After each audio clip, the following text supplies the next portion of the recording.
going on, everybody? It's your buddy, it's your pal Spaz Phoenix, the YWC Reality Check, and here we are to talk about the WWE Draft 2024 Night 1. Don't worry, later on this weekend you will be getting a preview for Night 2 of NXT.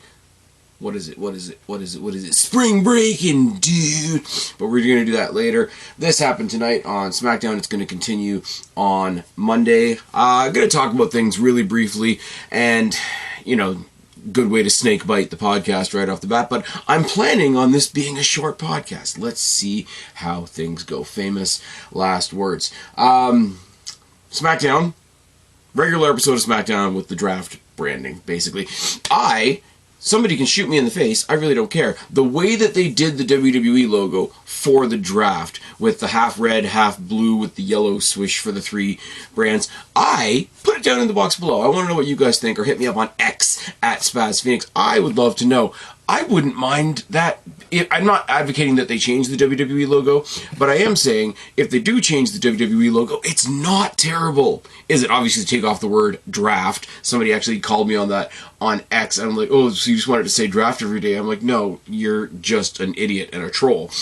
Anyways, but we have to balance out the fact that it is a regular episode of SmackDown, and it's the draft, and it's the penultimate episode of SmackDown before they go to Lyon, France for Backlash. It's going to be time shifted SmackDown as well as Backlash. Is it not? So this is the first, or I should say the last regular SmackDown before Backlash, but it's not even regular because it's the draft. Yes, I've spoken in circles quite enough. We open up the show with Cody arriving, with AJ Styles arriving. We get told by voiceover by Corey Graves that there's going to be a contract signing tonight, and then we see Jade and Bianca arriving at the arena. Yay! We get a rundown of the rules. The rules are SmackDown gets to choose first in the rounds tonight because it is SmackDown. Raw will get to choose on their night as well. There's 4 rounds tonight. There's 6 rounds on Monday Night Raw. They show the 2 war rooms, Adam Pearce and his team, Nick Aldis and his team. They have a quick word with Paul Heyman to let the crowd know that Roman Reigns has removed himself from the draft pool. I don't know how you do that exactly.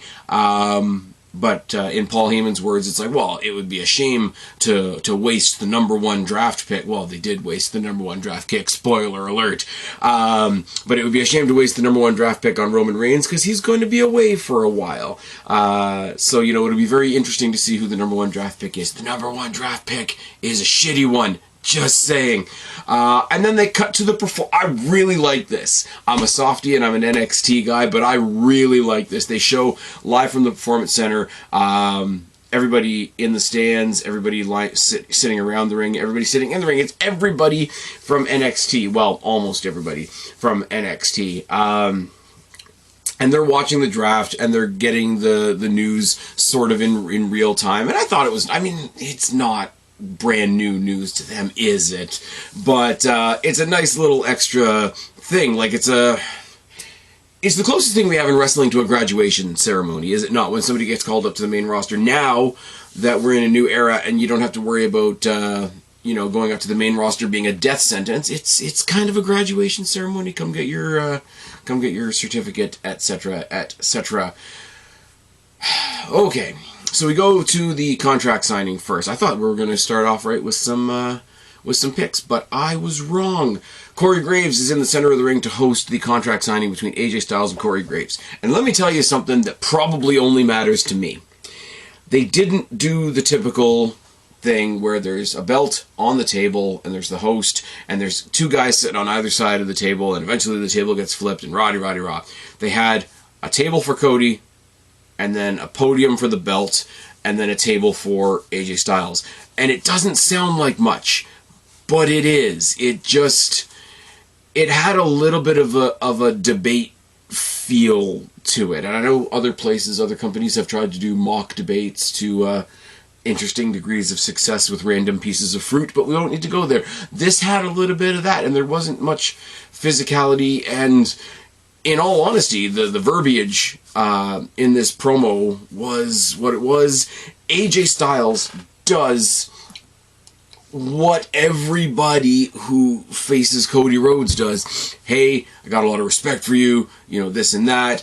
You know, I really respected your dad. Your dad helped me a lot. Cody Rhodes had to remind him that, yeah, the contract says Rhodes, but there's a C-O-D-Y in front of it. And, you know, this isn't just my first defense. This is a must win. And there was a whole lot of nothing. It was a whole lot of, is there tension here or not? Cody Rhodes mentioned the fact that AJ Styles has been there before and he hasn't. AJ Styles mentioned the fact that the belt might be a little too heavy for Cody to hold, with heavy implications of him not being a world champion before. There's a little, like, it was almost friendly jousting, if I can put it that way. There's a handshake, and it's, you know, the handshake lingers a little bit longer than you think it would, and then AJ leaves. Cody's heading up the ramp, and as Cody's coming up the ramp, the Triple H music hits. Triple H meets him in the rampway, gives him a handshake, and says, do you mind hanging out for a second, as they go to the podium. Now, here's where we got a little preview of what the layout of the night was going to be, because I thought Pierce was going to come out and make some picks, and then Aldis was going to come out and make some picks, etc., etc. It wasn't firmly established, but it wasn't. It was Triple H out to make the first set of announcements, and he asks Cody Rhodes to stay out there with him, because, as we laid out in the rules, all the champions are locked into their brands already, except for the women's tag team champions, because they're defended on all 3 shows. And then everything's going to lock into place the Monday after Backlash. So Cody is a SmackDown guy. He's locked in as a SmackDown guy because he's the champion. He might as well stay and make the announcement of some of the picks, etc. So let's get into the picks, because the picks are a mixed bag, I'm not going to lie. The number one pick in the draft is... Number one pick in the draft. Not only is it Bianca Belair, but the number one draft pick is Bianca Belair staying put on SmackDown. First of all, Bianca Belair, fuck off. Second of all, it's counter exciting to say that she's staying on SmackDown. Equally so, Jay's staying on Raw. Seth Rollins is staying on Raw. Big news out of round 1 is Carmelo Hayes, who's already had a couple of practice rounds on SmackDown, is now officially confirmed to be the SmackDown guy, which is awesome, fantastic.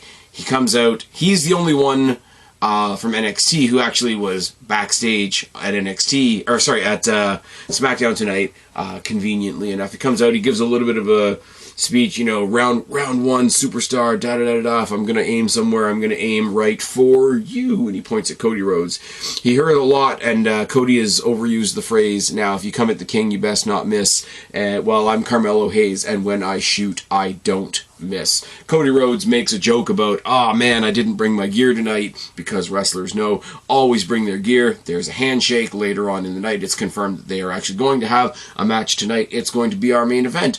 Not at all offensive. Like, if this is to set the tone for the night, yeah, you got 3 out of 4 people just staying put, but the 4th was Carmelo Hayes. And Carmelo, if you guys have even looked at a lick of NXT or heard me talk about a lick of NXT, I love Carmelo Hayes. Trick Williams is the one in the spotlight on NXT right now, but that's fine because Carmelo Hayes is no longer on NXT. This is fantastic and a great way to set up a main event. Brand new guy steps up to the roster. You gotta remember, Carmelo Hayes, when he won the NXT Breakout Tournament, when he first entered the company, his second match was with Adam Cole. And if you remember who Adam Cole was to NXT at the time, he's basically replicating that here. You know, if you're the new kid on the schoolyard, you walk up to the biggest, baddest looking bully and punch him in the face, you know.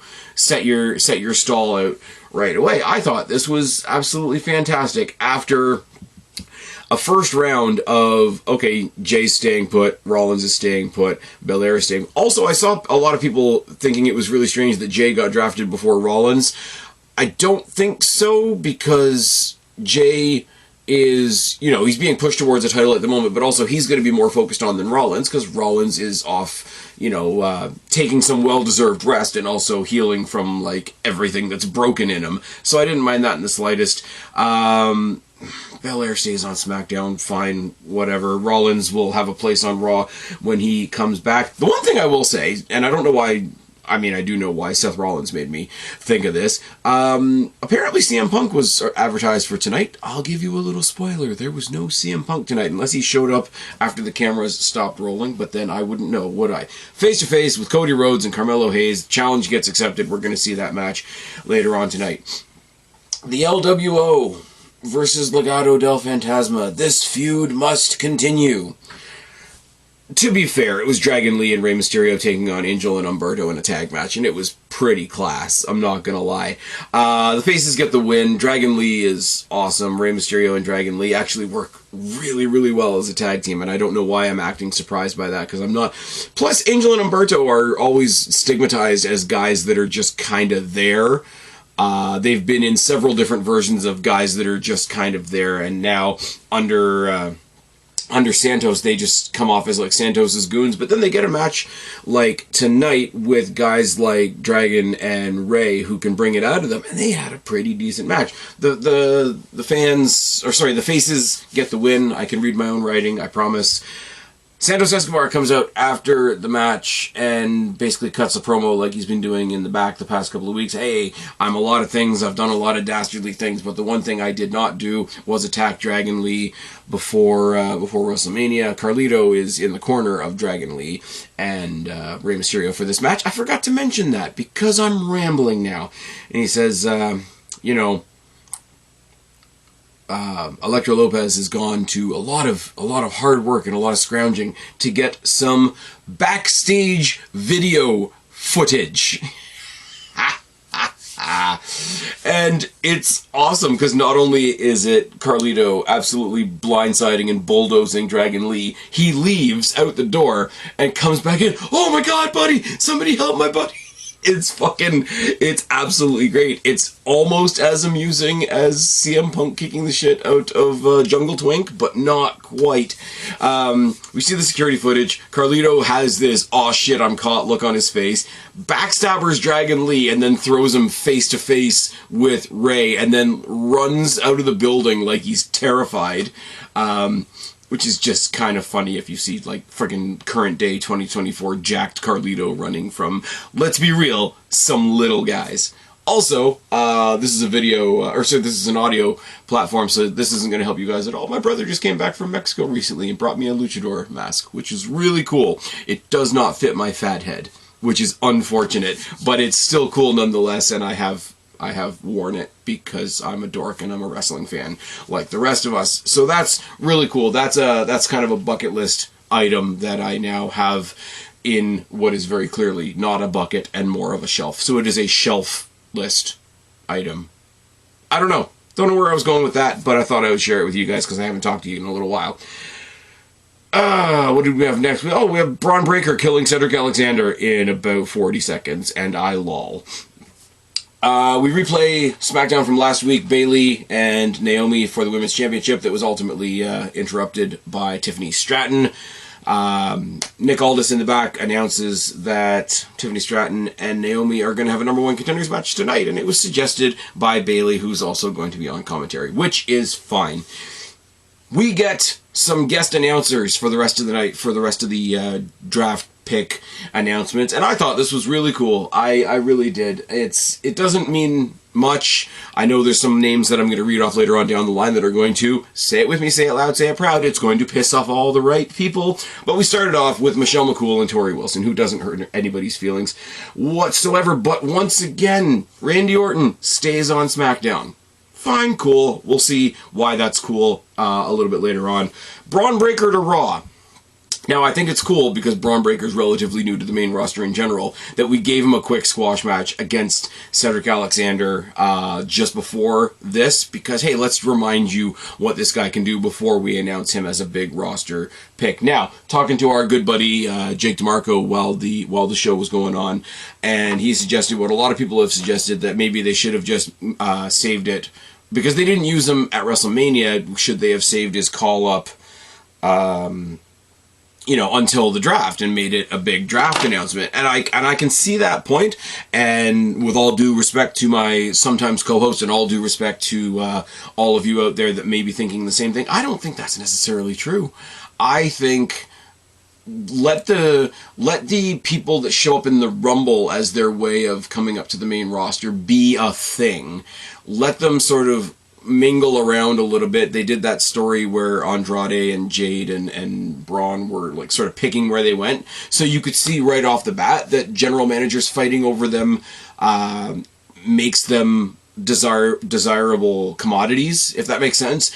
And when you build that stock in them for the main roster audience that doesn't watch NXT, even though you should watch NXT, then them being shuffled around the board means a little bit more than them just being thrown on the board for the first time. That's just my take. If you see it from the other side, like I say, nothing but respect for my buddy Jake, obviously, but it's a idea that I've seen floating around X since it was announced on SmackDown, and I get where that's coming from. I get something with a bit more pop.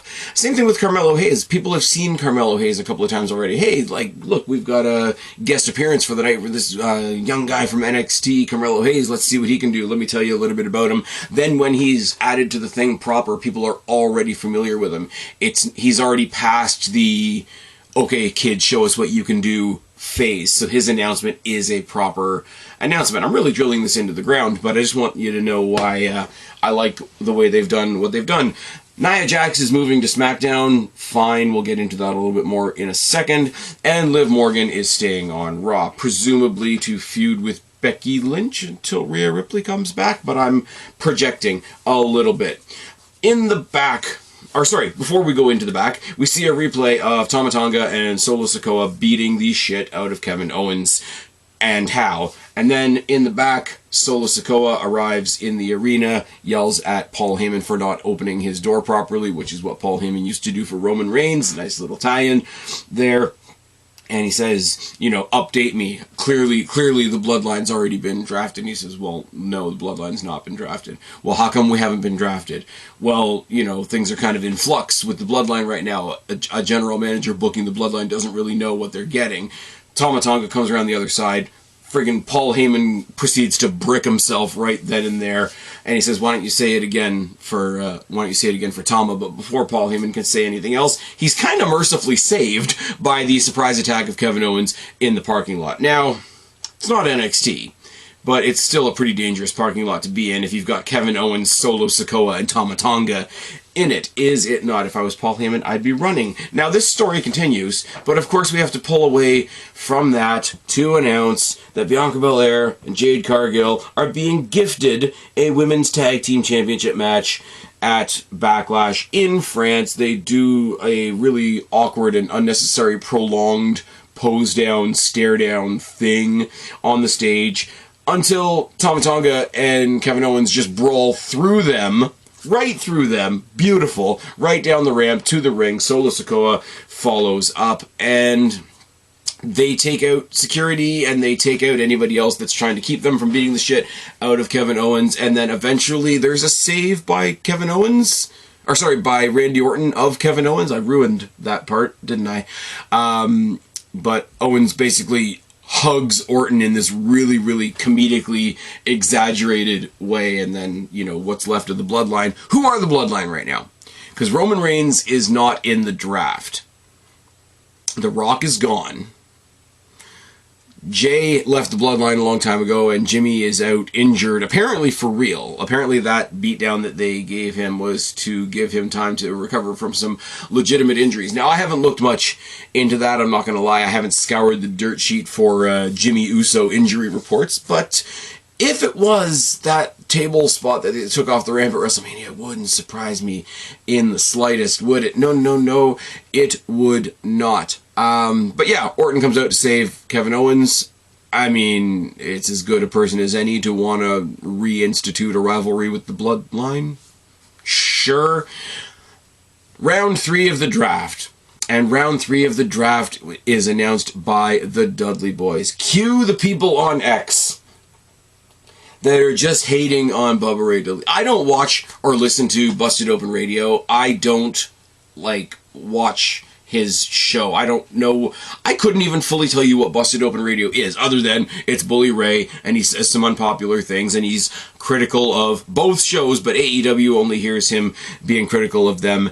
And these are the same people that were upset that he was at WrestleMania when it was in Philadelphia, and the ECW history, and Paul Heyman going into the Hall of Fame, and the fact that he was guest refereeing a hardcore match, and the fact that he has a history with WWE, and hardcore matches, and Philadelphia, and Paul Heyman, and you can fuck off.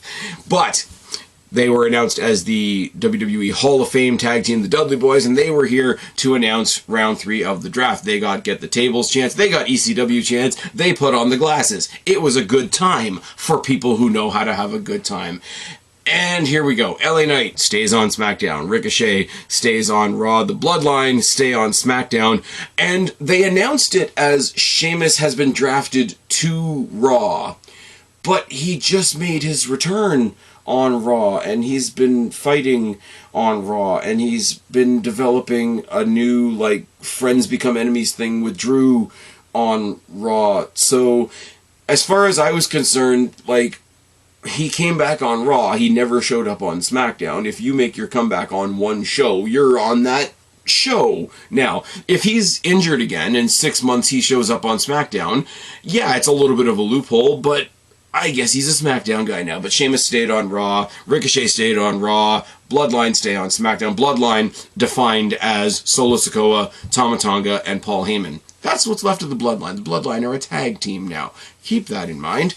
I'd be terrified if I was A-Town Down Under. I'm not gonna lie. Then we get Naomi versus Tiffany Stratton in a #1 contenders match for Bayley's WWE Women's Championship. It's a decent little match. I'm not gonna lie, that sounds condescending, but it's not. Naomi does Naomi things. This is not a dig at Naomi, I have to say that every time, but her new intro sucks. Her new intro is not as good as her intro when she was in WWE last, and it's trying really hard to be a WWE version of the intro that she had in TNA. Now, I don't mind the intro she had in TNA. It won't surprise you. Oh, Colin is just the guy that likes the TNA stuff. Well, I do like the TNA stuff, but yeah. But yeah, no, she's a great opponent for Tiffany Stratton. Tiffany Stratton already, even in the short time that she's been there, has already proven herself to be somebody that people want to underestimate, which is weird. The match was called off when Nia Jax attacked Bayley on commentary, so welcome to SmackDown, Nia Jax. It was a distraction enough for Naomi, who also got trucked on the outside. The match was called off, and once again, Tiffany Stratton gets back in the ring, drags Bayley into the ring, drags Naomi into the ring, and hits another double prettiest moonsault ever for Tiffany Stratton. We will get into the results of that in one moment, but another good showing for Tiffany. I think she's really great, and of course a lot of people are going to go, oh, of course you think she's great because of XYZ political label maker reason number 5 from X. In the back, Karrion Kross hijacks a camera to show us that AOP are beating the shit out of Bait and Dunn for reasons. They're going to fight next week in France, and it's going to be pre-taped and spoiled, and that, I'm pretty sure if anybody on the other side of the aisle that's hoping for WWE to have a ratings dip, it'll probably be next week on Friday when the show is pre-taped and all the data, all the responses and results are already out there for everybody to see. Now, round 4, very, very quickly. Teddy Long and JBL. Cue people upset that JBL is still allowed to breathe oxygen, but whatever. AJ Styles stays on SmackDown. American Alpha stay on Raw. Andrade moves to SmackDown. I like this. They brought him to Raw to basically beat up Dominic Mysterio a little, and they haven't really done anything else with him, really. Let's be fair.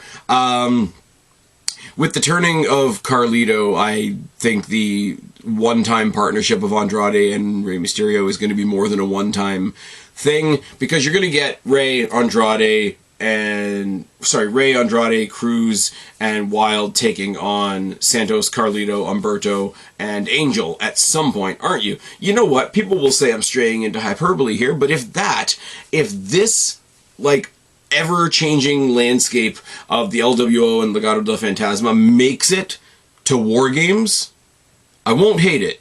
People will performatively hate it online, but I will not hate it. It's absolutely fine.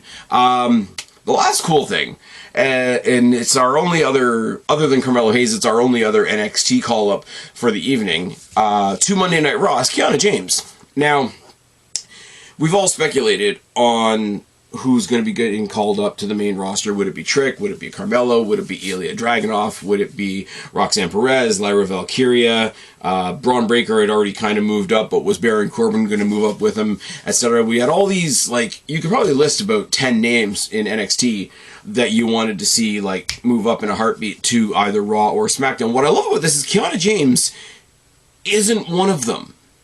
Like, I don't think she's ever been a champion, or she's been a tag team champion. I should take that back. She was a tag team champion with Fallon Henley. Fallon Henley is the other one I would have the exact same conversation with, although she was in mind because her and Dijak, if you follow those two on X, have been having a little trolling thing back and forth about the draft and what their new names would be, and Dijak saying, oh, I could tell you something about getting a bad rename on Raw and SmackDown. So they're having a bit of fun with that. Fallon Henley, another one, like, immensely underrated on NXT, but also one of the ones not in the title picture that's holding that division together. So I can see them leaving her down there for a little bit longer. Kiana James, her gimmick's a little weird. She's the businesswoman, and she comes out with the suit and the little handbag and all that kind of thing. It's kind of like Tiffany Stratton, where if you can get over the gimmick, she's fantastic in the ring. And it'll be really cool to see what she can do on the main roster, because she's coming up from the mid-card of NXT. She's not coming off of a women's championship run. It's not like, and I don't want to say this, but it's not like if they had brought up Roxanne Perez, who's been overdue for a call-up forever, where she was in the main event on NXT. She should be in the main event on Raw or SmackDown. Like, she's coming up from the mid-card. She's going to help fill out the mid-card on Raw and hopefully get a spotlight put on her sooner than later, but there's not that same weird sense or expectation of immediacy. And I think that's really cool. I think them pulling somebody out of the hat that I wasn't expecting for a call-up, when there's so many people that I want to see called up, was a nice, neat little twist to end round 4, to end our picks for the evening. We cut to the back. Nick Aldis just does some quick admin. For Backlash, we're getting Bayley versus Tiffany versus Naomi. Classic #1 contenders match, had no finish, so now it's going to be a triple threat match, but that's going to be an awesome triple threat match, and I'm sorry, if Tiffany Stratton takes home that belt, I'm going to be smiling from here to here, and you can't see here or here because this is an audio platform, but trust me, it's a big smile. And also, we've got the in-ring debut of Tama Tonga as he teams with Solo Sikoa to take on Kevin Owens and Randy Orton. Is this an exhibition to show us what Tama Tonga can do? Absolutely. Do I mind it? Absolutely not. Absolutely not. This is going to be class. Solo Sikoa is slipping into this new head of the table role in the absence of Roman Reigns, which I think is really nice. It really is, and I know it's Triple H in charge now, so he's copying his own homework, but it really is starting to feel like when Austin beat Shawn Michaels at WrestleMania and Shawn Michaels went away and DX is like, okay, no, we're doing some new shit. Triple H brought in X-Pac. And your mileage on X-Pac may vary. By all accounts, he's a really good dude, and he brings his dog to wrestling shows, so I'm not going to have anything against him. Solo Sikoa's version of X-Pac was Tama Tonga. Now, if you remember way back then when Triple H brought in X-Pac, they ended off the evening by also bringing in the New Age Outlaws to sort of solidify Triple H's led DX. Now, Jacob Fatu, if you've been following the dirt sheets or whatever, again, I'm not going to say that I know much about Tama Tonga before he entered WWE, other than people that I respect were talking about Tama Tonga long before he came to WWE. Same thing with Jacob Fatu. Who was apparently at one point slated to make his debut tonight as well. Don't know if that's been held off because of Jimmy's injury. I don't know if that's been held off because the story's been written differently, but that's fine. So, like, that'll be the New Age Outlaws come in at the end thing. Apparently, he and his brother are a tag team, so you can basically recreate what you had with the old Bloodline, where it was Roman, Solo, and a tag team. Now you can have Solo, Tama, and a tag team, still with Paul Heyman. It could all work. It could all be nonsense. As I said, not having too much experience watching Tama Tonga, I'm looking forward to this match, mostly to see what he can do, but also the way they're being presented. Kevin Owens and Randy Orton aren't going to lose a stitch by putting these guys over, and they're being presented as killers. So it's kind of awesome in that way. Our main event is Cody Rhodes versus Carmelo Hayes, and if you want to know how good this match was, I'm going to tell you once again, your main event was Cody Rhodes versus Carmelo Hayes. If you haven't watched Carmelo Hayes in NXT, I don't know why you haven't. If you haven't seen Carmelo Hayes on the couple of times that he has ventured up to SmackDown in the past, I don't know why you haven't. It was a great match. There was a really awkward spot near the end where they both came off the ropes at the same time. Cody looked like he was going for a Cody cutter. Carmelo Hayes looked like he was going for his version of some kind of cutter, and they both just fell. Like, they both missed each other and fell. Now, I don't know whether that was supposed to be, you know, when you do the running the ropes and both guys go for a crossbody at the same time and they both go down. I don't know if this was supposed to be the missed version of that or whether they actually missed each other. Looks like Cody Rhodes fell down on his shoulder fucking hard, because he was struggling with that shoulder for the rest of the match and after the match when he was lifting his belt. But I will say, if he was selling, good for him. If he wasn't, 8 days away from his first pay-per-view title defense, I hope his shoulder's okay. I hope he doesn't come out with another broken titty. That would be sad. Oh, if you've played WWE 2K24, did you know there's a downloadable character on there that is branded as Elite Cody Rhodes? And it would be bizarre enough if it was an action figure of Cody Rhodes. It's like a full-size, life-size action figure that wrestles like a wrestler, right? So it's already Uncanny Valley because it's an action figure. But the action figure has the broken titty on it. That made me laugh, and they decided to call that the elite version of Cody Rhodes, which made me smile.